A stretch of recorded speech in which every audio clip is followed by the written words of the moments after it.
Assalomu alaykum, qadrli muxlislar. Zanjabilli choy. Ushbu o'simlik asosida choy tayyorlash uchun 3 osh qoshiq yanchilgan zanjabil ustiga 1,5 litr qaynagan suv quying. Uni 10 daqiqa damlab qo'ying.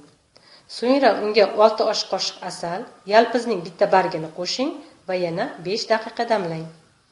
Tayyor bo'lgan choyni shamollaganda va uning oldini olish uchun issiq holda iching.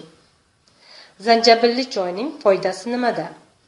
Ushbu o'simlik asosida tayyorlangan choy boshqa keng miqyosda qo'llaniladigan foydali ichimliklardan o'zining tetiklashtiruvchi, kayfiyatni ko'taruvchi, teri rangini yaxshilovchi va ko'zga quvvat beruvchi xususiyatlari bilan ajralib turadi.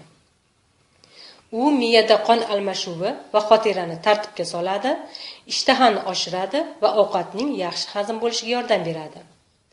Zanjabilli choy ko'p shirinliklar iste'mol qiladigan kichkintoylarning ovqat hazm qilish a'zolari va ichaklaridagi mikroflorani tartibga soladi. Yoz mavsumida chanqoqni bosadigan bunday choy tayyorlashning retseptlari ko'p.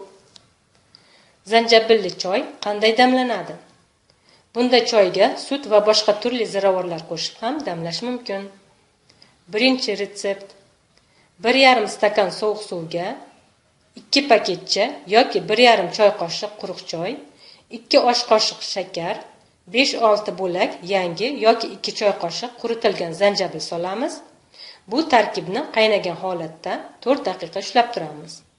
So'ngra unga 1 stakan qaynagan sut va 1 choy qoshiq kardamon qo'shamiz va astoydil aralashtiramiz. Ikkinchi retsept: 2 litr qaynagan suvga 3 osh qoshiq qirg'ichdan o'tkazilgan mayda zanjabil, so'ngra 6 osh qoshiq shakar yoki 5 osh qoshiq asal solamiz. Ushbu aralashmani suzgichdan o'tkazamiz va endi 1 chimdim qora murch va 4 osh qoshiq limon sharbatini qo'shamiz. Ushbu choyni issiq holda ichish kerak. Bolalar uchun tayyorlanadigan zanjabilli choyning amaliy jihatdan salbiy ta'siri yo'q. Kichkintoylar bu o'zlari ko'nikmagan ichimlikni sevib iste'mol qilishadi va u oshqozon ichak yo'li va ayniqsa yuqumli kasalliklar paytida yaxshi samara beradi. O'tkir oshqozon yallig'lanishi va me'dada yara bor bo'lgan kasalliklarda, shuningdek tana harorati yuqori bo'lganda zanjabilli choy ichish to'g'ri kelmaydi. Xayr, sog' bo'ling.